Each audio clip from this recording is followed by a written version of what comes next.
Good afternoon, sir. Today I am going to take topic according to your choice. Which topic do you want today? Accounts reconciliation. Okay. So today's topic is accounts reconciliation. Before going to today's topic of accounts reconciliation, let us recap what we did in the last class. In the last class, we covered dividend, types of dividend, and entries regarding dividend. So, anyone can tell me, please, what is dividend? Dividend is a reward. Dividend is a reward given by a company to its shareholder out of profit. Okay. So, this is nothing but an appropriation of profit. How many types of dividend? Interim and final. Interim and final dividend. Okay. Now, Devjit, can you tell me what entry is required to be passed for dividend declaration? Profit and loss appropriation account dividend. So when the company is declaring dividend at SGM, then liability will arise and entry will be PL appropriation account debit to dividend paid. Okay. So you people have done your homework well. So I am moving to today's topic, that is your account reconciliation. In account reconciliation, we will learn what is account reconciliation. Then we will learn why account reconciliation, what is the use and importance of account reconciliation, then types of account reconciliation, and then how we are doing account reconciliation. Okay, so account reconciliation is nothing but a process which an accountant should do to establish the figures which are already or entries shown in the books of accounts.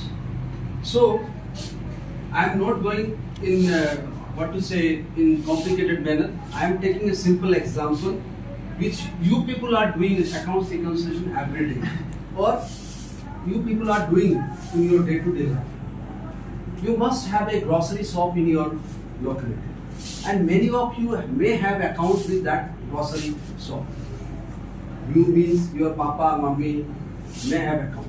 That means what? When you are going to purchase anything from that grocery shop, you are not paying immediately to that person. You are purchasing dal, chawal, everything. आप purchase कर रहे हैं, लेकिन उसको payment आप नहीं कर रहे हैं सबसे.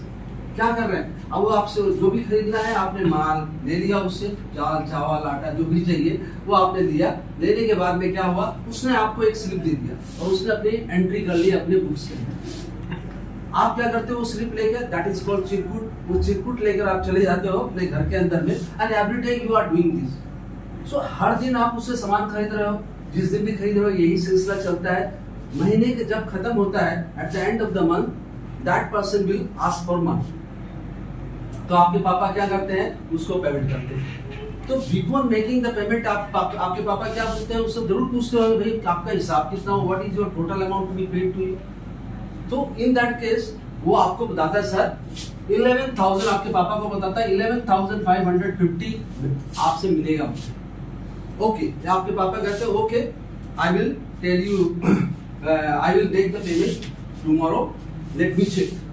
मेरे बुक्स के हिसाब से कितना आ रहा है, कितना रुपए का हिसाब हो, मैं घर में चेक कर लेता हूँ, उसके बाद दे देंगे. आपके पापा घर पे आते हैं तो देखते हैं कि उसमें आपके पापा के हिसाब से 10,550 हो रहा है. जो चिरकुट था सब का हिसाब किया गया, या आपने जो एंट्री करके रखी थी उसका हिसाब किया तो 10,550 रुपया आ रहा है. तो there is a difference of 1,000. So then आपके पापा क्या करेंगे? दुकान वाले के पास जाएंगे. दुकान वाले के पास जाने के बाद क्या बोलेंगे कि भाई ये डिफरेंस आ रहा है, मेरे हिसाब से तो 10,550 है, and you are asking for 11,550. What is the difference? So आपके पापा क्या करेंगे? उसका स्टेटमेंट ऑफ अकाउंट जो उसने खाता बना के रखा है उसे चेक करेंगे. इस दिन इतना ही माल है, ये माल है. तो क्या होगा? जो एंट्रीज मिल जा रही है उसमें तो कोई प्रॉब्लम नहीं है. वहां पर देखा गया कि 1,000 के एक एंट्री उस शॉपकीपर ने करके रखी है, वो एंट्री आपके पापा के बुक्स में नहीं है. तो आपके पापा मतलब ये माल तो मेरे घर में आया ही नहीं, इस दिन तो मैंने माल परचेज नहीं किया, उस दिन तो कोई परचेज ही नहीं किया गया था. Then shopkeeper will check, and उसके बाद आपको बताता है सर ये एंट्री रॉन्ग, भूल से आपके खाते के अंदर. सो यहाँ क्या हुआ? आपके पापा और शॉपकीपर का जो अकाउंट्स मिलाकर क्या हुआ? रिकंसिलिएशन. कि यह रिकंसिलिएशन कुछ नहीं है बट ये एक एरर को पकड़ने का तरीका है. दो सेट ऑफ अकाउंट्स के अंदर में अगर कुछ एरर है, then reconciliation help us to find out that. Okay, तो ये अकाउंट हम लोग रियल, ये तो था रियल लाइफ में आप लोग भी करते हैं।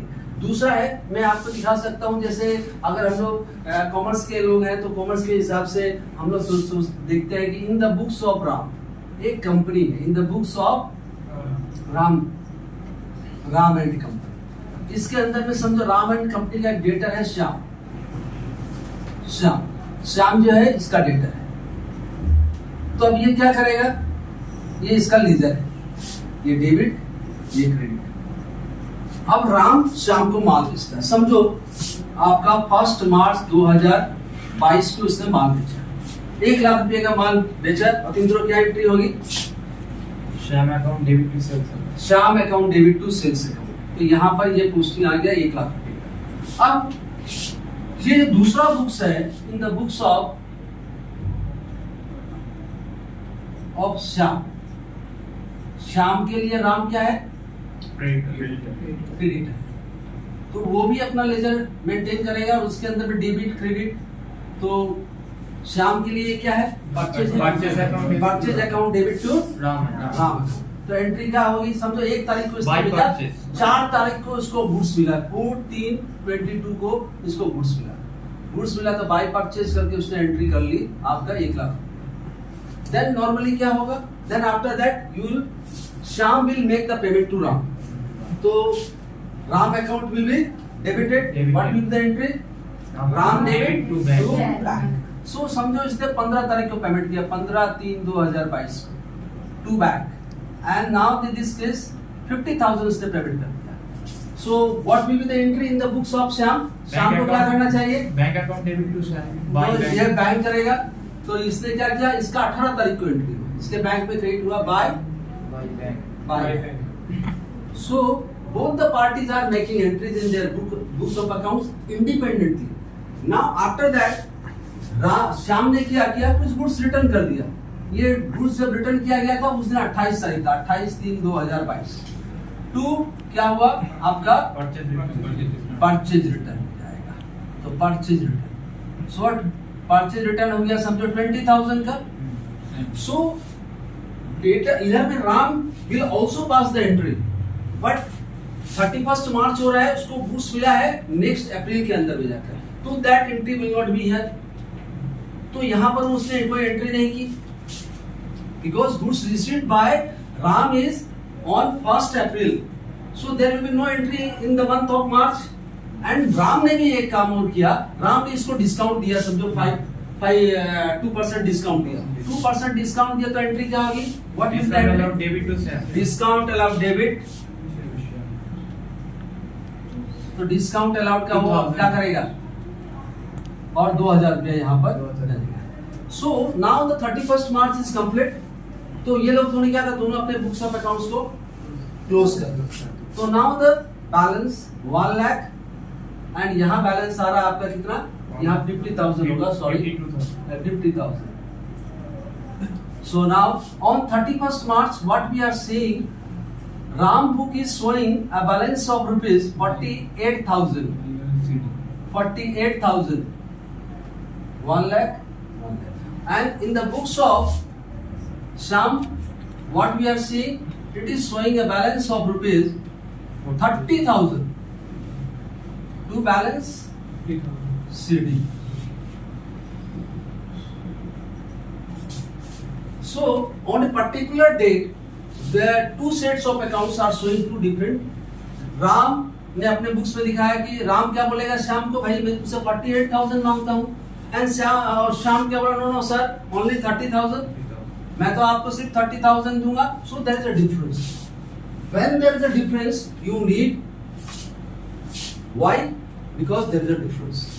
सो डिफरेंस है तो आपको रिकंसिलिएशन स्टेटमेंट बनाना पड़ेगा। रिकंसिलिएशन स्टेटमेंट जब आप बनाओगे तो what reconciliation statement you will prepare, what will be the name of that reconciliation statement, that depends upon the relationship. Ram is the supplier, Shyam is the debtor. तो राम क्या सप्लायर है, तो उसके लिए डेटर है, तब हम लोग बनाएंगे debtors reconciliation statement. Debtors reconciliation statement.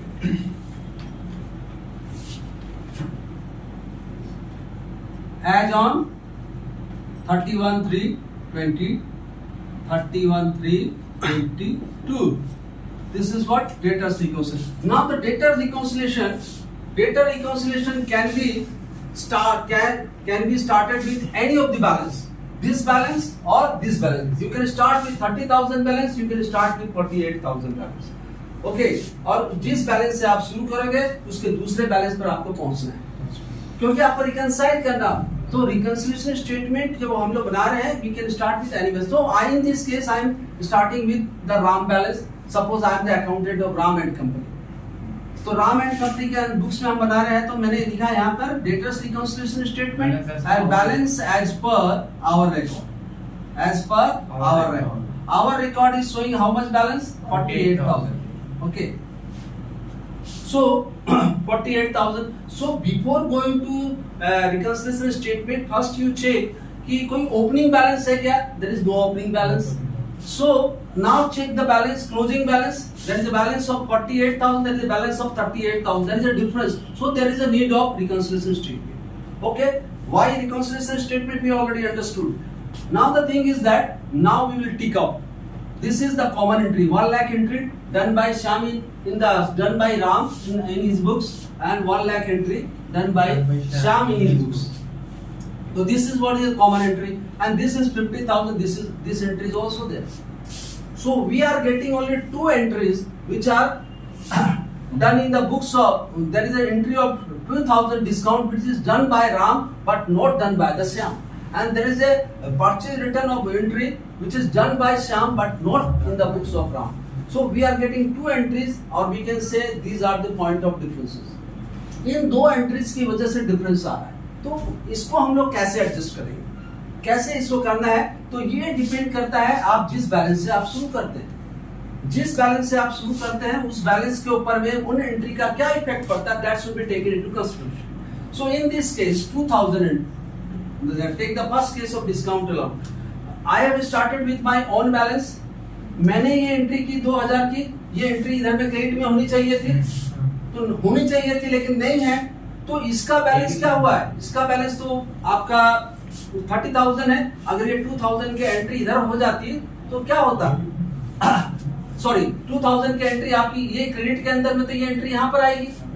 इसने क्रेडिट किया तो ये डेबिट करेगा ना, ये डेबिट करेगा. तो इसका बैलेंस क्या होता? 28 हो जाता.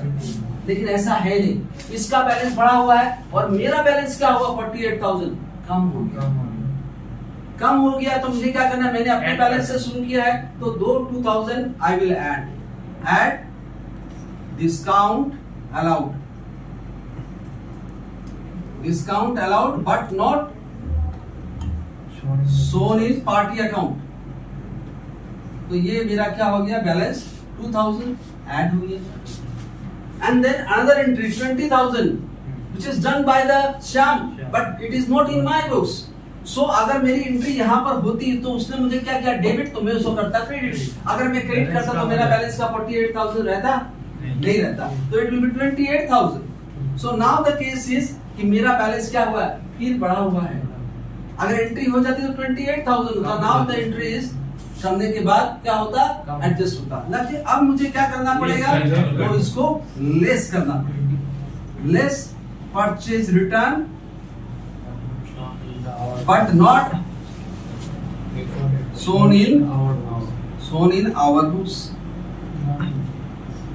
So यहाँ पर ये आ जाएगा आपका कितना? 28,000. 8,000 सॉरी कितना? 20,000. So अब इसको आप एडजस्ट करते हैं तो then you will get the balance of 13,000. तो बैलेंस एज पर 40.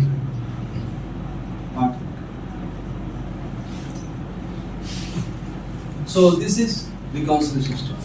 So now the thing is that let us recap what we have done so far. What is reconciliation statement? Reconciliation statement is a statement which is prepared to reconcile the balance of two parties. दो पार्टियों का difference आ रहा था, इसके लिए हमने reconciliation statement. तो reconciliation is a statement which is prepared to reconcile the balance of two set of accounts. So why reconciliation statement? Why reconciliation statement is prepared for the validity, correctness and appropriateness of. तो आप किस लिए बनाते हैं? क्योंकि जो figure आप अपने बुक्स ऑफ अकाउंट्स में दिखा रहे हो करेक्ट है, वो क्योंकि उससे फाइनेंशियल स्टेटमेंट बनना है, तो उसके लिए आप बनाते हो. Now the thing इसका यूज क्या है? It increase the confidence of the owner कि figures which I am showing in the balance sheet is what correct, so it is showing true and fair view. तो reconciliation statement अगर आप नहीं बनाओगे तो आपका बैलेंस शीट पीएल में गलत फिगर जा सकता है. तो now the thing is how many types of reconciliation statement? In this case I prepared debtor reconciliation. अब अगर श्याम बनाता तो उसमें होता debtor reconciliation statement. So this way there may be branch reconciliation statement, head office reconciliation statement, or you can say intercompany reconciliation statement. There are so many type of reconciliation statements. So then how we prepare reconciliation statement? Reconciliation statement is prepared. First step is to check the opening balance. If opening balance is there is a difference, then see the previous your reconciliation statement. If opening balance is not there or it is what it is to say कि ये जो नहीं है या है तो ठीक है, तब हम क्या करेंगे? नेक्स्ट स्टेप हम लोग क्या करेंगे? क्लोजिंग बैलेंस को चेक करेंगे. क्लोजिंग बैलेंस इज ओके, दोनों मिल रहा है, then we will see the transaction which are not common. Common item को हम लोग टिक कर देंगे और द अनकॉमन आइटम को लेकर हम लोग फाइनेंशियल स्टेटमेंट बनाएंगे. अनकॉमन आइटम्स को लेकर हम लोग रिकंसिलिएशन स्टेटमेंट बनाएंगे. Okay, this is what the process. So how we are doing reconciliation, this is I already explain to you. Now you just go through your book, there is an assignment and try to do it. Okay, we have very little time, so you get it done at your home and come to next class. I will check it. Okay, then another thing is that do you have any question regarding what I have explained right now? No, sir. No. So in the next class we will go to the in deep. We will do some more questions or we will go to in depth of the reconciliation statement, and so to the next class agenda will be what? Your reconciliation statement. And thank you very much. Thanks, sir. Thank you, sir.